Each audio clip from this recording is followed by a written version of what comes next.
were handling some technical issues. I want us to recap back to our conversation. And before we go further, I need to say this clearly because I respect you as the viewers and I respect the law. Everything we are talking about tonight is based on public information, court records, investigative journalism, and media reporting. We are not here to accuse anybody. We are not here to declare guilt. We are here to talk about patterns, how power moves, and how stories are controlled. So please, don't come here for gossip. Come here for thinking. And if you are in the live right now, drop where you're watching from. Read earlier.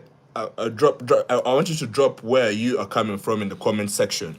Now, earlier in our recorded episode, we spoke about history and how it can be edited, reshaped, and packaged. And I told you something. Once you understand history is not neutral, you start seeing that even today's news is not neutral. And that brings us to the Epstein files. But I want us to start simple.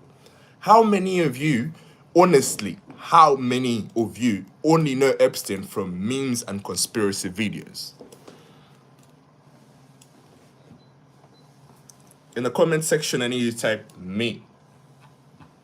If you just know Epstein from memes and conspiracy videos. Yeah? So, let's slow this down. When people say Epstein files, they are talking about court documents, depositions, flight logs, contact books, investigative reporting, and testimonials. Now, the most important thing I want to say tonight is this. Being mentioned is not being convicted. The internet does not respect that difference, and that's really dangerous. Because people see a name and they think it's a verdict. But in real life, you can be mentioned because you were a witness. Mentioned because someone wrote your name. Mentioned because you were in a contact list. You can also be mentioned because you're in a photo. Yeah? You can also be mentioned because you're in a public event. And that is not the same thing as a judge saying guilty. So tonight, we are not doing witch hunts. We are doing analysis. I want to give a small, lively, simple example. Yeah? Imagine there is a wedding in Virginia, and later a scandal comes out about one person at that wedding. Now, in the guest list, your name is there. Does that mean you're part of the scandal? No. It means you attend the wedding, but online people don't care. They say, your name is in the list. That's why we need to be careful. This is the question I want to pose to our audience. Do you think social media understands due process? In the comment section, I want you to type yes or no. Yeah? Now, here's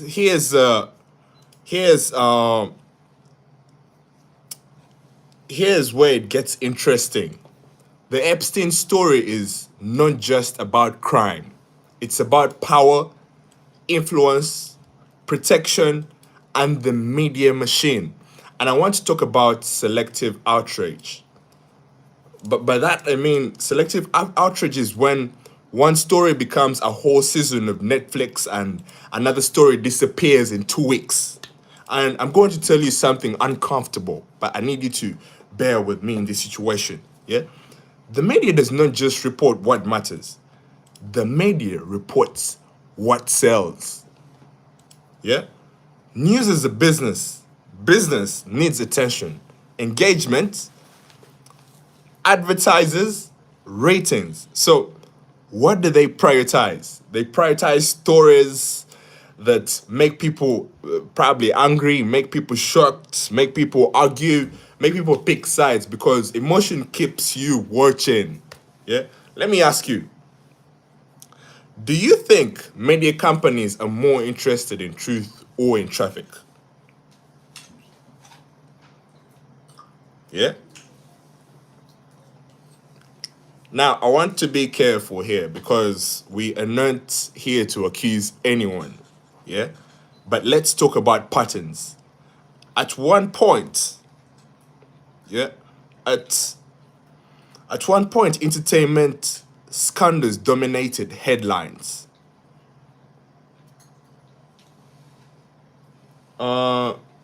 Certain names became the face of moral collapse.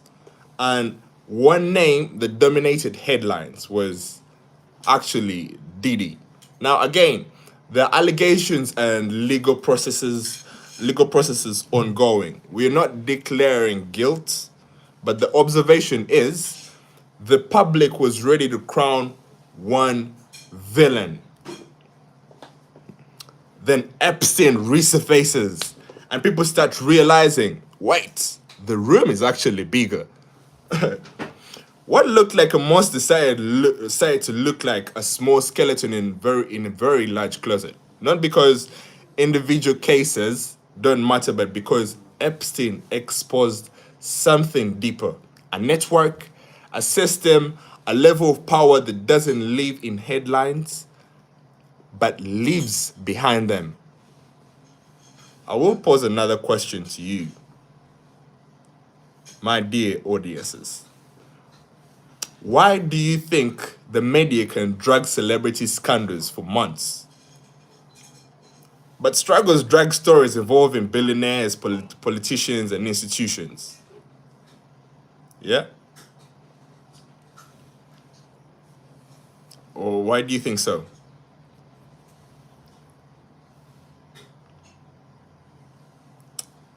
Let's zoom out. I want us to know that history doesn't just buy comfort. Power buys silence. Lawyers, PR, influence, and time. Yeah? A poor person fights to prove innocence.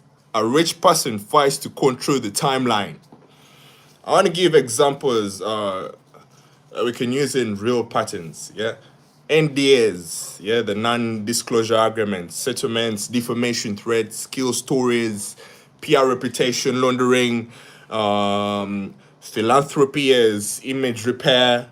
Yeah, this is a question I'm going to pose to you. Have you ever noticed how some powerful people can be in a scandal and then 3 months later they're receiving awards again?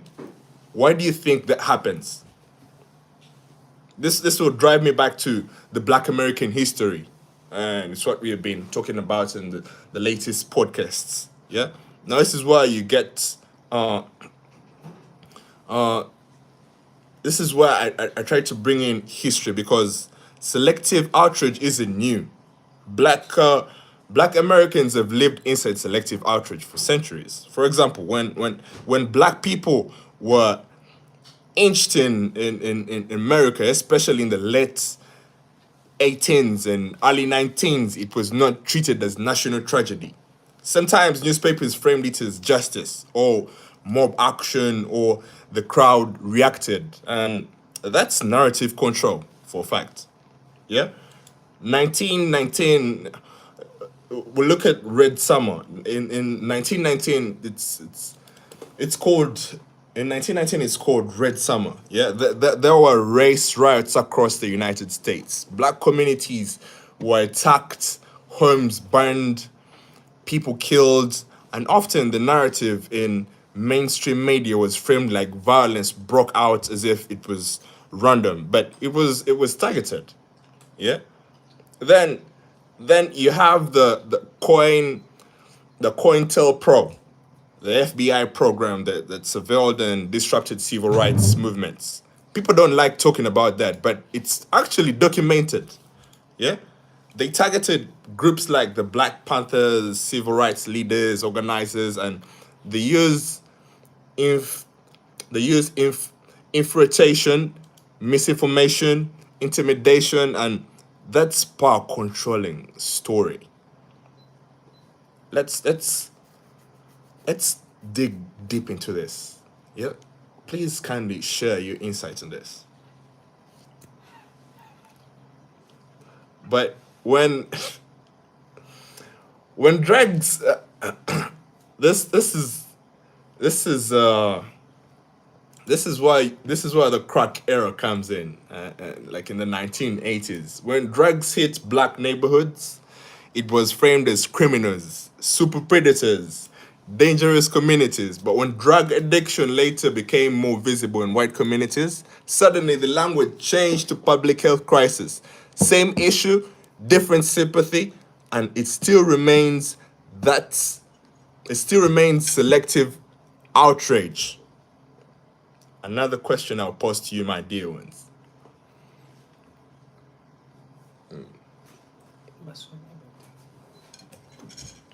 Another let me before I pause a question, let me read the comments here.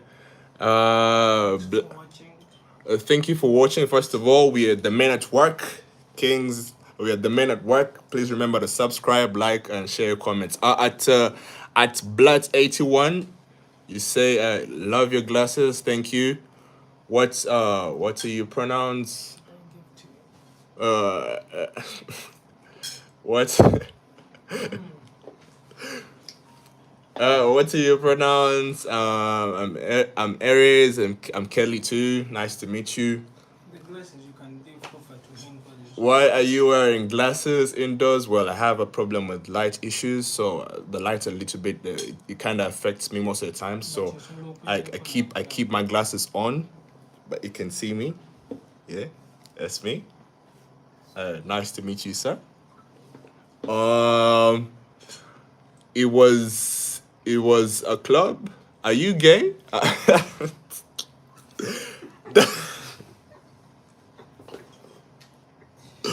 Definitely not. I'm not gay. I'm straight. I'm straight, bro. I'm straight.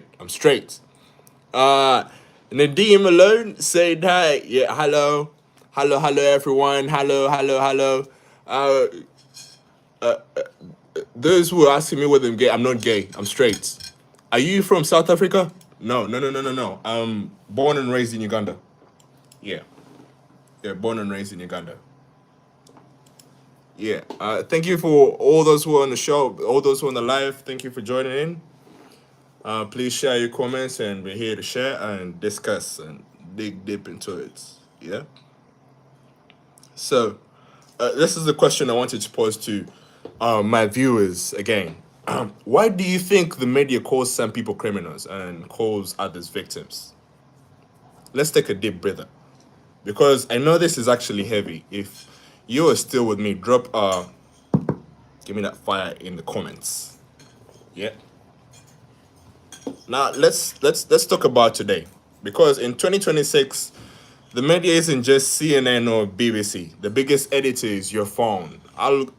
The algorithms decide what you see, and the algorithm doesn't care about truth.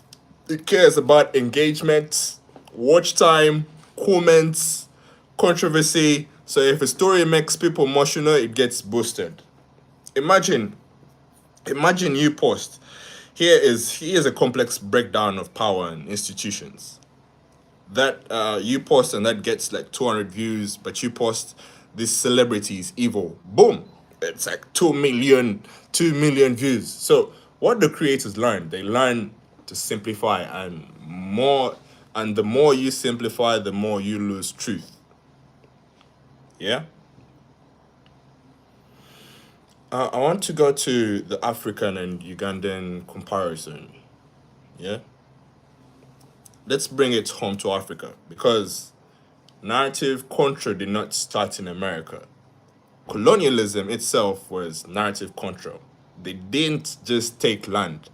They took names, history, education, identity, and storytelling power. And after colonialism, what happened?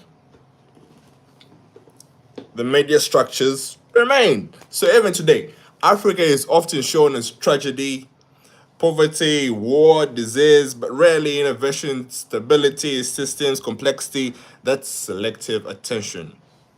Do you think Africa controls its own global narrative today?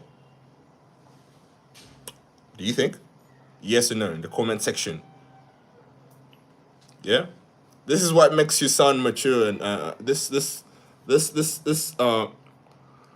let me drive back to this.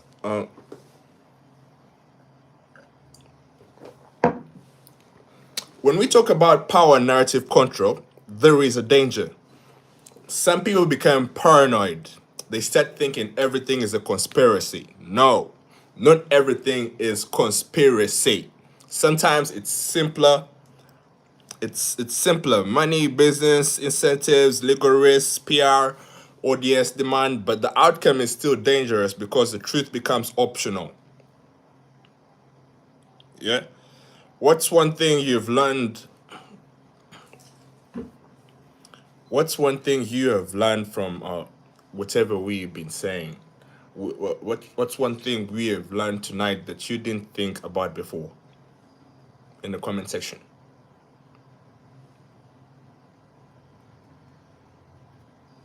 Yeah.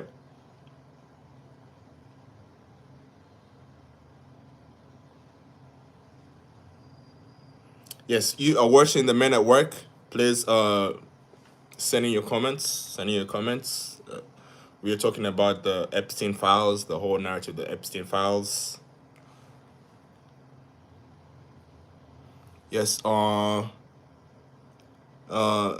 you, brother. Gotta go later. Shannon, thank you for tuning in. It's okay, you can go. Thank you, thank you, thank you, thank you. Are you from Wakanda? No, no, no, no, no, no, no. I'm not. I'm not from Wakanda. Yeah, I'm not from Wakanda. Yeah, I'm from Uganda, born and raised in Uganda. Also, it's Wakanda, Africa. But also, as you wanna say, Wakanda forever. Yeah. Uh, now, when I want us to look into the Epstein files again. We realized that Epstein was convicted in 2008 in Florida of sex-related offenses. Late into 2019, he was arrested again on federal charges and he died in jail while awaiting trial. That part is not internet speculation, that part is documented. But here is the key thing. These files contain names, and names are not verdicts. Yep. Again, I'll repeat myself again. Names are not verdicts. A name can appear because someone was a witness, or someone was an employee, someone attended a party, or someone had contact information. Yeah.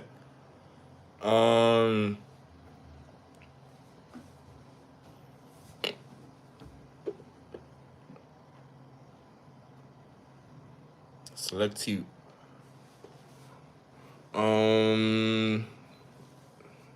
Yeah, bless you, brother. Bless you, brother. I want us to talk about selective outrage. Yeah, as the big theme.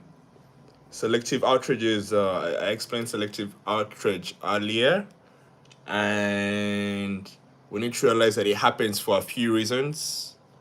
First, it could be familiarity. When people feel like celebrities are close to them, you have watched them, listened to them, followed them, so the outrage feels a little bit personal. Things like accessibility. It's easier to understand a celebrity scandal than a political or billionaire scandal. Risk, yeah. Some people are too powerful to talk about consistently without consequences. Narrative simplicity. The public likes a single villain. Systems don't trend, individuals do. Good luck in the off season with the Niners. Yes, sir. Yes, sir. Yes, sir. Why some story?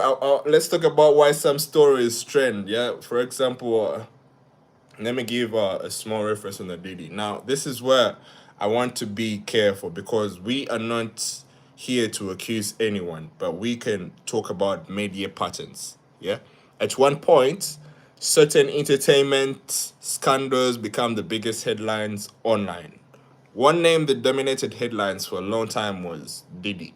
Now, to be clear, there are allegations and civil lawsuits in the public space and legal processes are ongoing. We are not declaring guilt, but the observation is this. At one point, the public imagination turned Diddy into the symbol of excess power and moral collapse. And then Epstein resurfaced in the public conversation. And before, and people started realizing, wait, the room is actually bigger. Yeah? So this is not a space to pinpoint. Yeah, let's talk about this. SM Splies, if I've pronounced it properly, it's they show Trump. It's they show Trump. Yo, wow, it's all over. Wow, hi, it's crazy. They say that. Wow, okay. I'm loving the curtains. Thank you. Okay. Remember, you're the men at work. Please subscribe, share your views on what we're talking about today. Please endeavor to share your views on what we're talking about today. You're the men at work. We're here to learn and teach each other. They can send us anything they want us to discuss about. Please, in the comment section, you can send me a view of what you want us to talk about on our next episode, our next podcast, or what you want us to talk about in our podcast that we are creating. Or anyone wants to discuss something, it can send us. Yes. Okay. If anyone wants to send us anything that we want to talk about, please send it in the comment section. We shall surely talk about it. Or if you want us to go live and talk about these things, please endeavor to. Who wants to join us? Those who want to join in the comments, who want to join the live, I can join you in, and we have a back-to-back conversation. You can send the email.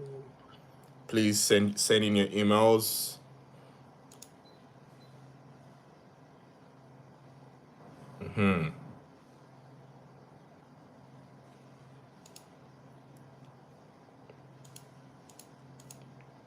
Let's talk about what do you think? What's the difference between evidence and allegations and rumors? Yeah. If I'm to explain this, I believe allegation equals to claim. Yeah, not proven. Civil lawsuit equals to disputes, not automatic guilt. Criminal conviction also equals to proven beyond reasonable doubt. And depositions equal to sworn statements, but still contested. So, do you think social media respects due process?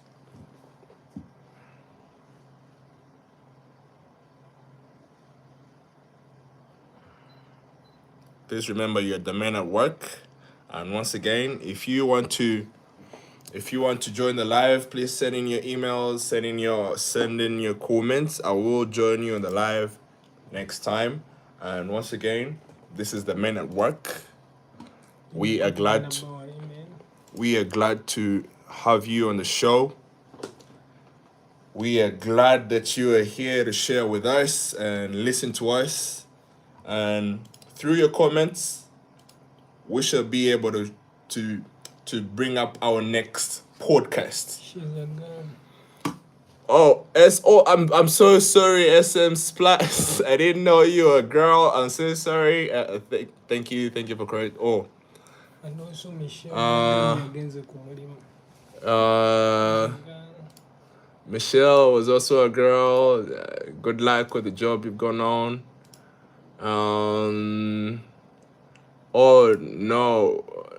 No women allowed. No. Women are actually allowed. You are allowed to come on the podcast, on the live. Yeah, it's not gender based. They have to send please send in your emails. Our email on the podcast is teamkingsandqueens58@gmail.com. Thank you very much, Sam Splice, for tuning in.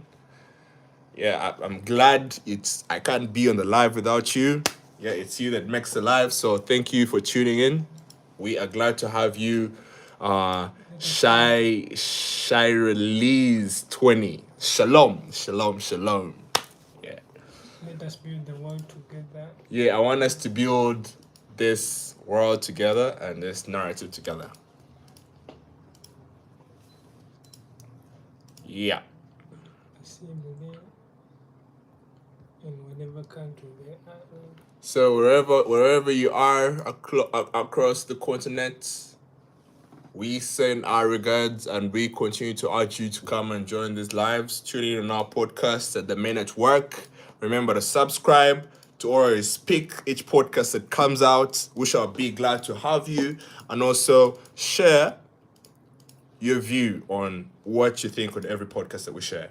Yeah, if you have a topic that you want us to talk about, we shall be glad to have it and discuss about it on the podcast.